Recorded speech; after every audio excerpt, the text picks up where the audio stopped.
Even before the cancellation of the Europe speech, the build-up had been a presentational mess. It was in the diary for the summer, the autumn, then before Christmas. It was fixed for next Tuesday, only to be moved again to avert a diplomatic disaster, Tuesday being the 50th anniversary of the Franco-German Reconciliation Treaty after the Second World War. When the speech is finally delivered, will Mr Cameron be able to satisfy the different factions in his own party? Robert Buckland is on the pro-European wing, and Mark Reckless is on the Eurosceptic side. I asked them both to set out their position. Mark Reckless first. I want to hear that there will be a referendum on EU membership, and if the Prime Minister wants to seek to renegotiate and improve what the in might be in any in-out referendum, I wish him well with that, and I think it's the fact that there would be a referendum of the British people on any new settlement, which will be his great negotiating lever as he does try and get improvements in our relationship with the EU. But what's important for me is ultimately the British people get a decision, a right to decide, do we want to be in the European Union or do we want to be an independent country, trading with Europe but governing ourselves? And would there be anything else on the ballot paper? Would it be a straightforward in or out? I think it should be a straightforward in and out. My understanding is that the Prime Minister is going to look to renegotiate and improve what that in is, but ultimately it will be in and out referendum, although potentially on revised terms. Robert Buckland, are you singing from the same hymn sheet as your esteemed colleague? Well, Mark and I often have discussions about these issues, and I think they reflect a wider debate in the country as well. You know, it isn't just within the Conservative Party that we are debating the issue of Europe. I mean, I come from a viewpoint where, representing a constituency with quite a wide range of businesses that do trade within the EU, that it is in the interest of the people who I represent that the Prime Minister sends a positive message, not only to our European partners, but to the world at large, that Britain should remain an active and positive member of one of the biggest trading blocs in the world, and that the access to the markets that we have as a result of our membership of the EU is the base load of our international trade. At the moment, the most effective way in which we can get free trade and new trade agreements is via the EU. That is certainly clear as a result of the recent South Korea deal, and now with hopefully deals with Japan and the United States. What about a referendum, Robert Buckland? Do you want a referendum?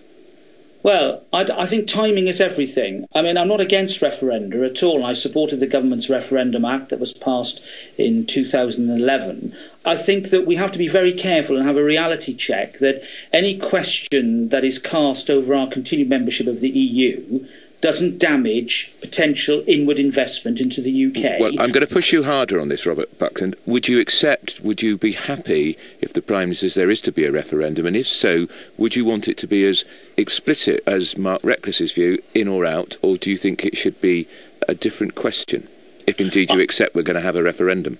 I accept that we're likely to have a referendum, and therefore the question, let's assume it's going to be based upon some form of renegotiation, will be one that I hope that I'll be supporting a yes to. I mean, it's difficult to know precisely what the terms are going to be, but I think I come at it from an angle of trying to make sure that our commitment to the EU and the messages that we send, importantly, to countries like Germany and other major players within Europe is very, very clear. And that's what I'm looking for from the Prime Minister's speech. Let's talk about the politics of it, Mark Reckless. How helpful is this for a Prime Minister who couldn't get a majority last time to have the Conservative Party, some would say, warring in public once again over an issue that bedevilled Mrs Thatcher, it bedevilled John Major and certainly William Hague?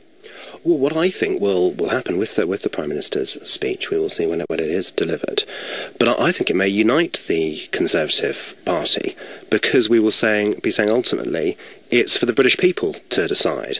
And at the last election, we had, I think that the leader then of UKIP offered a deal to the Prime Minister where if we committed to a referendum on EU membership, then UKIP would stand down all their candidates.